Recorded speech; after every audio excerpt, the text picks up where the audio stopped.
یہ ایک ڈیبیٹ جو ہے، کچھ موضوعات چل رہے ہیں، کیا اس نوعیت کے اٹیک جو ہیں کیا وہ پاکستان پر ہو سکتے ہیں، اور پاکستان پہ ہوں گے تو پاکستان اس کو کیسے رسپونڈ کرے گا، یا اس پہ کیا اس کی ٹیکلنگ ہوگی۔ پاکستان کا جوہری پروگرام جو کہ 1970 کی دہائی میں وزیر اعظم ذوالفقار علی بھٹو کے دور میں ہندوستان کے 1974 کے جوہری تجربے کے جواب میں شروع کیا گیا تھا، بین الاقوامی تشویش کا مرکز رہا ہے، خاص طور پہ اسرائیل کے لیے۔ انڈیا کے ساتھ اسٹینڈ آف میں کافی ساری چیزوں کو ایکسپیرینس کیا ہے، کچھ میں پاکستان کو بہتر نتائج رہے اور کچھ میں پاکستان کو مزید امپروو کرنے کی ضرورت ہے۔ تو اس حوالے سے پاکستان ڈرون اور میزائل کے ذریعے مطلب اس نوعیت کے جوابی حملے کرنے کی ٹینڈنسی ہے۔ تو اگر ایسا اس نوعیت کا کوئی حملہ ہوا تو اسرائیل کے خلاف جو ہے وہی رد عمل کا اندیشہ ہے۔ اب اسرائیل جو ہے اس سارے منظرنامے میں یہ ڈائریکٹ کام نہیں کر سکتا، تو اس کی سپورٹ کے لیے بھارت، ماضی میں بھی اسرائیل نے بھارت کی سپورٹ لینے کی کوشش کی، تو اب بھی اسرائیل کے پاس جو آپشن ہے وہ اسرائیل کو دفاعی تعاون کے ذریعے اور اس کو ویپن اور ٹیکنالوجی کے ذریعے اس کو خاص طور پہ پاکستان کے خلاف اپنے اہداف کا حصول کر سکتے۔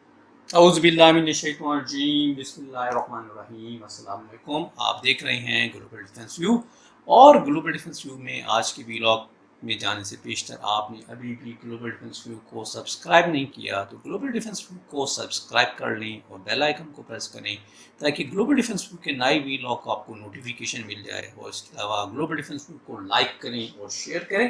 اور آج کے گلوبل ڈیفنس ویو ہم بات کریں گے کہ 9 ستمبر 2025 کو اسرائیل نے دوحہ میں حماس کی لیڈرشپ کو ٹارگٹ کرنے کے لیے ایک حملہ کیا تھا، تو اس کے بعد سے بہت ساری باتیں ڈسکشن میں آ رہی ہیں۔ ان میں ایک بات، کیونکہ اس کے آفٹر میتھ میں جب کچھ بیانات آئے جس میں اسرائیلی پریزیڈنٹ نیتن یاہو کے بیانات بھی ہیں، اس میں پاکستان کا تذکرہ بھی ہوا، تو آج کے ویلاگ میں ہم دیکھیں گے بیسیکلی کہ اسرائیل جو ہے کیا پاکستان پر حملہ کر سکتا ہے، اسرائیل پاکستان پر حملہ کرنے کی کیا وجوہات ہیں، اور پاکستان کیا اس حملے کو وتھ اسٹینڈ کر سکتا ہے۔ تو آج کا یہ ویلاگ مطلب اس میں بڑی اہم انفارمیشن ہوگی، تو اس کو یقینی طور پر آخر تک دیکھیے گا۔ اور شروع کرتے ہیں ہم آج کا ویلاگ۔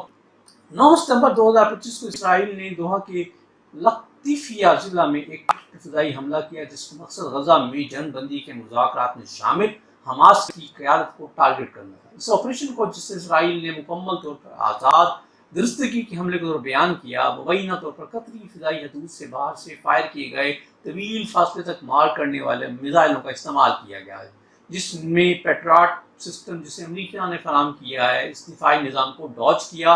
عام شہریوں سمیت کم از کم 50 افراد ہلاک ہوئے۔ اقوام متحدہ کی سلامتی کونسل اور علاقائی طاقتوں سمیت وسیع پیمانے پر اس کی مذمت کی گئی۔ جدید ترین اسلحے سے لیس ان ممالک کی کمزوریوں کو بھی واضح کیا، لیکن اس میں قطر کے اسٹریٹجک تحمل اور العدید ایئر بیس پر امریکی موجودگی کی وجہ سے یہ تنازع ابھی آگے نہیں بڑھا۔ یہ ایک ڈیبیٹ جو ہے، کچھ موضوعات چل رہے ہیں، کیا اس نوعیت کے اٹیک جو ہیں کیا وہ پاکستان پر ہو سکتے ہیں، اور پاکستان پہ ہوں گے تو پاکستان اس کو کیسے رسپونڈ کرے گا، یا اس پہ کیا اس کی ٹیکلنگ ہوگی۔ تو اپنی سرزمین پر طویل فاصلے تک درست فضائی حملے کا پتہ لگانا، سے روکنا یا اسے جواب دینا، یہ بنیادی طور پہ کوشچن ہے۔ آج کے ویلاگ میں اسی کو ایڈریس کریں گے۔ اب اس فوجی جو کمپیریزن ہے صلاحیتوں کا پاکستان اور اسرائیل کا، اس طرح جغرافیائی سیاسی عوامل ہیں، اور جو واقعات 71 کے حوالے سے جزویات سامنے آئی ہیں، تو اگر ہم اس پہ بات کریں کہ جی کیا ہے جواب، تو جواب یہ ہے کہ ہاں، پاکستان اس طرح کے حملے کو برداشت کرنے کے لیے بہت بہتر پوزیشن میں ہے۔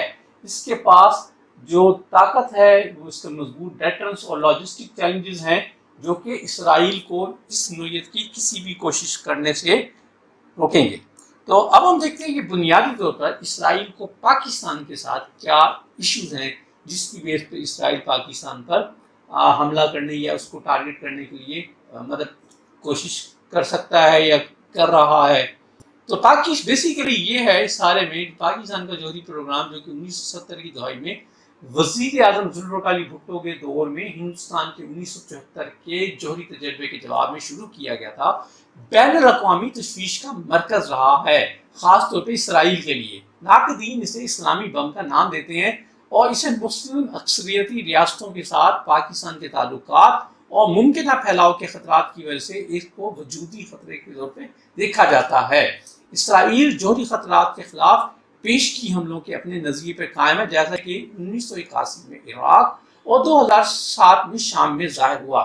اس پروگرام میں خلل ڈالنے کے لیے معتد حکمت عملیوں پر عمل کیا گیا۔ ان کوششوں میں جاسوسی، تخریب کاری، قاتلانہ حملے اور مجوزہ فضائی حملے بھی شامل تھے، لیکن جغرافیائی سیاسی رکاوٹوں، انٹیلیجنس لیکس اور پاکستان کے جوابی اقدامات کی وجہ سے یہ بالآخر ناکام ہوئے۔ تو اب ہم دیکھتے ہیں کہ جی ماضی میں اسرائیل نے پاکستان کے نیوکلیئر پروگرام کو سابوتاژ کرنے کے لیے جو کوشش کی، اب اس میں ہم تھوڑا سا اس کا کچھ خلاصہ بیان کرتے ہیں کہ 1977 سے لے کے 1980 کے درمیان کے عرصے میں بھارت کے ساتھ مشترکہ فضائی حملوں کی تجاویز بھی زیر گردش ہیں۔ اسرائیل نے راولپنڈی میں کوٹا ریسرچ لیبارٹری پر بمباری کے لیے باہمی تعاون کے لیے متعدد بار بھارت سے رابطہ کیا، جو پاکستان کی بنیادی یورینیم افزودگی کی جگہ ہے۔ اسرائیل کے F-16 اور F-15 ہندوستانی اڈوں مثلاً جام نگر گجرات یا ادھمپور کشمیر سے لانچ کریں گے اور پتہ لگانے سے بچنے کے لیے ہمالیہ کے اوپر کم اونچائی والی پروازوں کے لیے ہندوستانی فضائی خطوط استعمال کریں گے۔ اسرائیل نے پائلٹوں کی تربیت کے لیے صحرائے نگیو میں کوٹا کا ایک نقلی ماڈل بھی بنایا تھا۔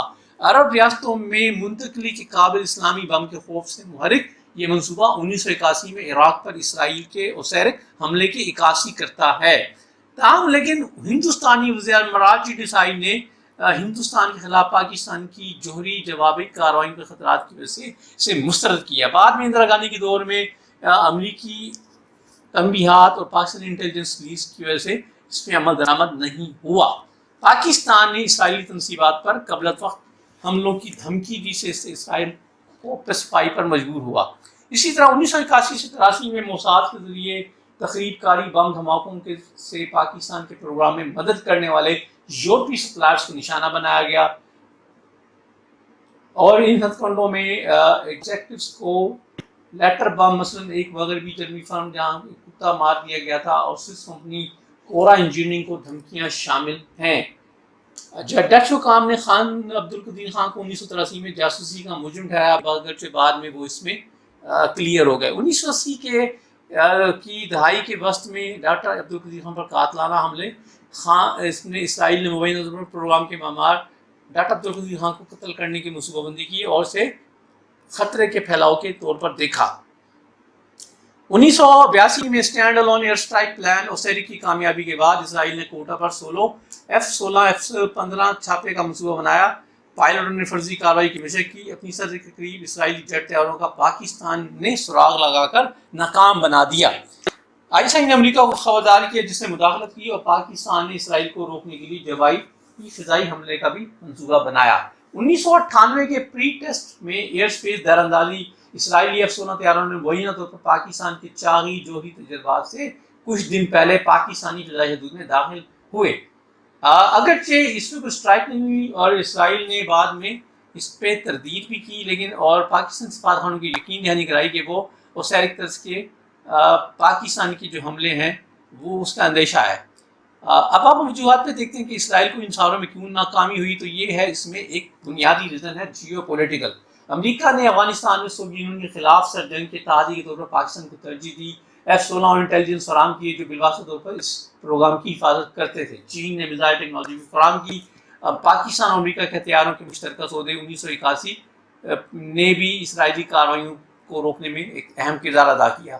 ہندوستان کی ہچکچاہٹ بھی ایک اہم وجوہات میں ہے، کیونکہ اس خدشات کے ہندوستان کو براہ راست جوابی کارروائی کا سامنا کرنا پڑا ہوگا، تو ہندوستان اس حوالے سے اس نے دور رہا۔ اس طرح ISI کی جو لیکس مثلاً 1982 میں نیو یارک ٹائمز نے منصوبوں کا پردہ فاش کیا، جس سے PF کے گشت اور اسرائیل پر پہلے حملے کی دھمکی وجہ سے دفاعی اقدامات کو بڑھاوا دیا گیا۔ پاکستان کا فل اسپیکٹرم ڈیٹرنس نظریہ بھی بنیادی طور پر انہی وجوہات کی بنیاد پر سامنے آیا۔ اسرائیل کی توجہ کیونکہ عراق اور اسرائیل جیسے قریبی خطرات پر مرکوز رہیں اور اس عرصے میں پاکستان کا جو ہے وہ وار ہیڈس کی تعداد بڑھ گئی اور وہ بیسیکلی منتشر بھی ہے اور یعنی اسکیٹرڈ بھی ہے اور موبائل بھی ہے، تو یہ بھی اس حملے کو پیچیدہ بنانے میں بڑا اہم کردار ادا کرتا ہے۔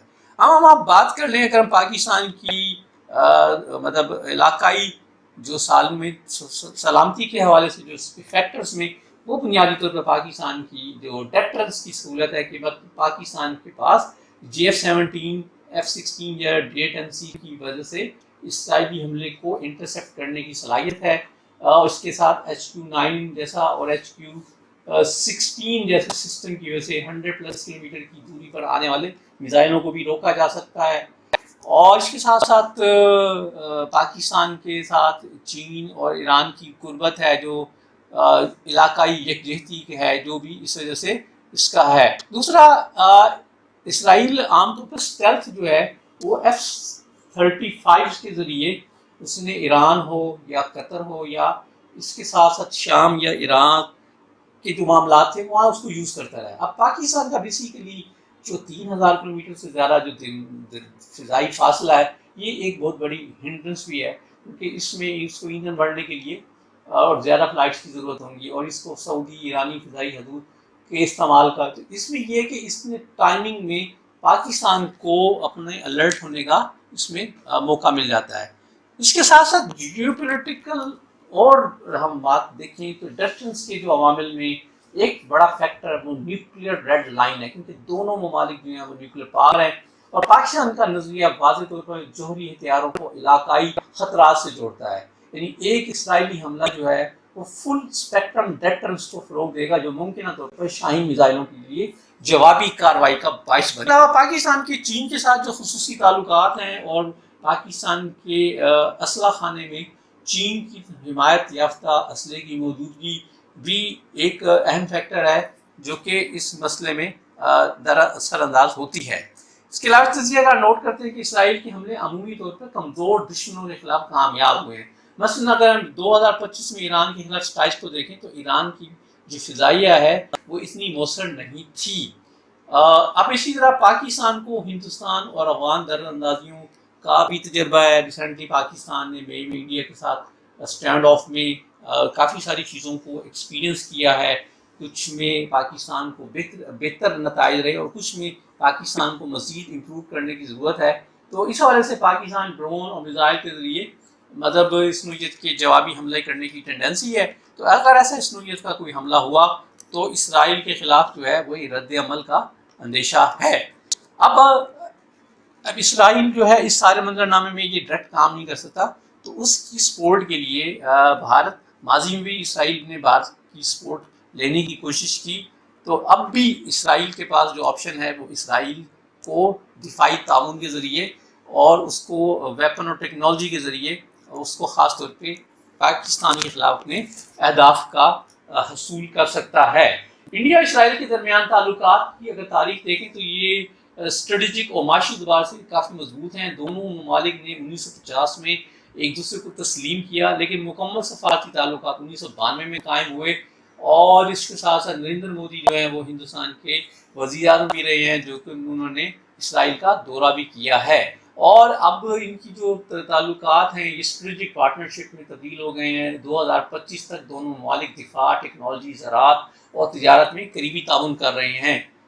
اور اب ہم دیکھ لیتے ہیں کہ انڈیا کو کس نوعیت کا دفاعی تعاون اسرائیل سے ملتا رہا ہے اور مل رہا ہے۔ اس میں خاص طور پہ میزائل ڈیفنس کے حوالے سے بات کریں تو براک 8 جو ہے درمیانی رینج کا سطح سے فضا میں مار کرنے والا میزائل، اسرائیل ایئر اسپیس انڈسٹری اور DRDO نے مشترکہ طور پر تیار کیا ہے، جو کہ بھارت کے لیئرڈ ایئر ڈیفنس سسٹم استعمال کیا جاتا ہے، اور 2025 کی مئی کی جھڑپوں میں بھی اس نے اس کا استعمال کیا۔ اس کے علاوہ انڈیا ڈرونز UAV یوز کر رہا ہے، جس میں ہیرون، سرچل 2، ہروپ اور ہارپی لوٹرنگ گولہ بارود بھی شامل ہیں۔ 2025 میں پاکستان کے خلاف سرحدی نگرانی اور حملوں میں بھی یہ استعمال ہوئے۔